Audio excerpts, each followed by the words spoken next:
palay ang magsasakang si Juanito, pero hindi magawa dahil natuyo ang tubig sa creek na pinagkukunan nila ng pandilig. Epekto ito ng mahabang panahon na walang ulan.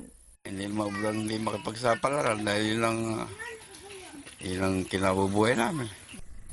Kumonti tuloy ang ani ng mga magsasaka at apektado rin ang kanilang kita dahil sa mahabang panahon ng tagtuyot dala ng El Nino. Sa datos ng Philippine Statistics Authority, bumaba ang produksyon ng palay ng 4.31% noong 2015, katumbas nito ang halos 1 bilyong pisong lugi sa kita. Pero kung mainit ngayon, ayon sa Pag-asa, asahan na mas mainit na summer dahil mas titindi ang El Nino sa mga susunod na buwan at maapektuhan nito halos lahat ng lugar sa buong bansa. Maaring umabot sa 38.5 degrees Celsius ang temperatura sa Metro Manila at 41.5 degrees Celsius sa Cagayan Valley sa Mayo 2016. Kinumpirma ng NASA at National Oceanic and Atmospheric Administration sa Amerika na ang 2015 ang pinakamainit na taon sa kasaysayan ng pagre-record ng temperatura. This is due to the accumulation of carbon dioxide in the atmosphere, which acts as an insulating blanket around the Earth. Naging sanhi rin ng pag-init ng mundo ang climate change. Apples Halandoni, ABS-CBN News.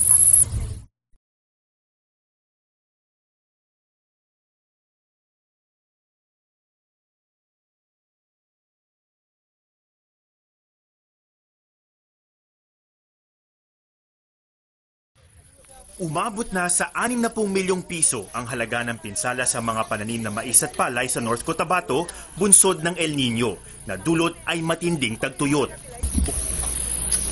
Bukod pa ito sa higit 1,000 ektaryang taniman sa mga bayan ng Kabakan at Alamada na napinsala dahil sa pag-atake ng mga daga na isinisisi rin sa El Nino.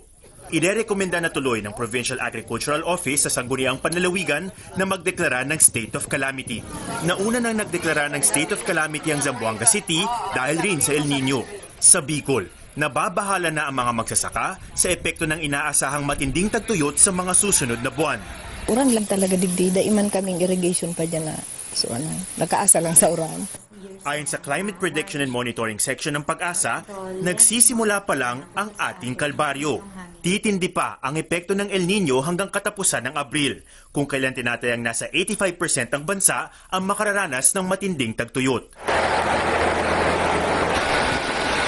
Wala ring masyadong bagyo na inaasahan sa unang bahagi ng 2016 na makapagpapapuno sana sa ating mga dam.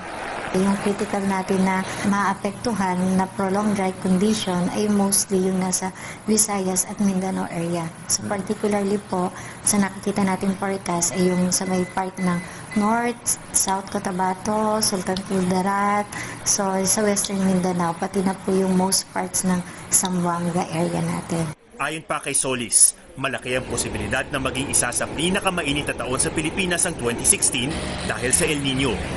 Kaya nagpaalala uli sila sa publiko na paghandaan ang matinding tagtuyot. Atom Araulio, ABS-CBN News.